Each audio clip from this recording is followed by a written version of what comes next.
Alright guys, welcome back to another exciting tutorial. This is Fash and I'm so excited to be here. So in this tutorial we want to take a look at what iterating means in NumPy. So without no further ado, let's get started. Iterating means going through elements one after the other. So it's just more or less like creating, you still remember the for loop. So you can use for loop to iterate through an array. So let's get it started. I want to say import NumPy as np. So by the time we do that, let's run our code and let's figure out what exactly is going to happen. Okay, the code is running well, so creating another cell right now, and from this we're going to say, for you need to denote it with something for x. So x is what we're actually denoting things for.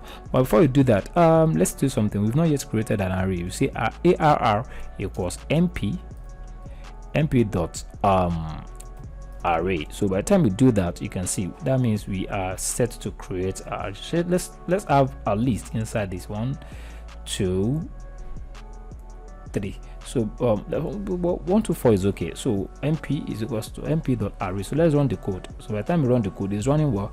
So we're creating a new cell, and from this new cell we want to loop it. So we say for x. So that x is what we're denoting it with. So if you want to, we have to represent it by something. So okay, so we are representing it by x. All right, so x in arr. So by the time you do that, you will see that we are good to go. All right, so okay, what we're going to do right now is that we're going to print. You can see by the time you hit on enter, because of Jupyter, the intelligence of Jupyter will assist you to print it successfully. All right, so let's print it now. Let's figure out what's going to happen. You can see it's iterate 1 2 4 for us. Okay, so all right, so that is how to loop through an array. So you can loop through two-dimensional array, you can loop through multi-dimensional array, you can loop through a scalar. So okay, let's loop through probably two-dimensional array, and that's what we have in iterating two-dimensional array. Okay, so what we're going to do right now is that let me delete this cell. So okay, I'm deleting it right now. So this one, I am going to create a new cell under this, and what I'm going to do right now is that I'm going to say arr2 equals np dot array. So by the time I do that, I will say I want to have two list inside this place, 1 2 3 4 5 6 or something. All right, okay, let's do that. 4 5 6. All right, so by the time we do that, you can see we have two arrays, but we have to place them inside one array in general. So don't forget how we normally do our thing. So we'll do it like this. Okay, we're good to go. All right, so you can see everything is inside one particular array right now. So if you want to iterate this, you can iterate it. Before we iterate, let's reload it, let's run it. So it's running perfectly well. So let's create a new cell under this, and let's say for x in arr2. All right, so by the time you do that, you will see that you have to use this, and once you do that, you say print, and you just put x at the middle. All right, so let's run this code and let's figure out what exactly is going to give to us. You can see we have two-dimensional array, but all these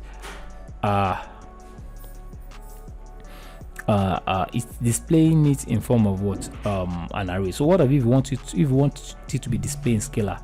But before we do that, let's look at how three-dimensional array will look like. Okay, fine. Okay, I think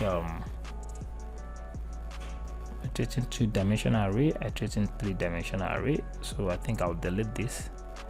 So okay, the same thing goes to a three-dimensional array, but let me just do something for us to see how exactly three-dimensional array looks like. Okay, let's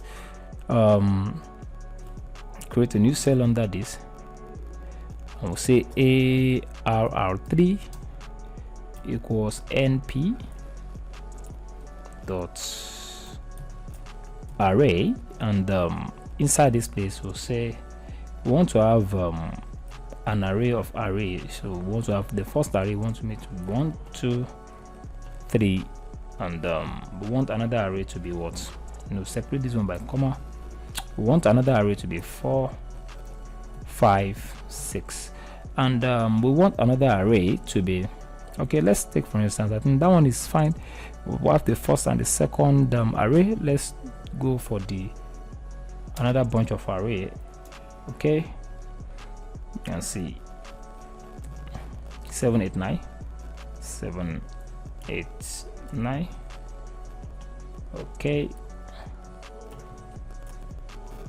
10, 11, 12. Okay, so this one's supposed to be enclosed in the square brackets to make it another section of array. So you can see, so we have this bunch and we have the second bunch, so everything can be enclosed inside one particular array.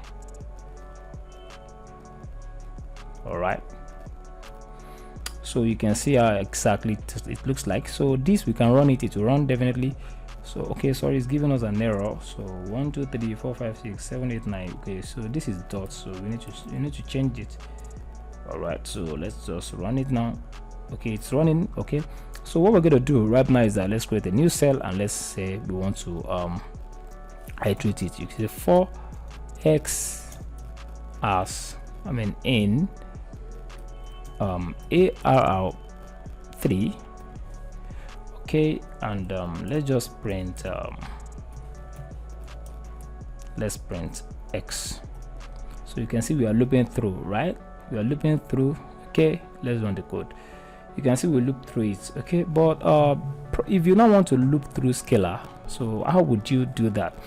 So let's take for instance, you want to loop through the scalar. So if looping through scalar means you just want that 1, 2, 3, 4, 5, 6 to appear at once.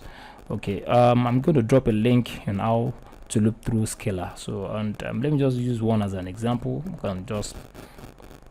Let me use one as an example. Okay, if you want to loop through scalar, what we are going to do right now is that you are going to say for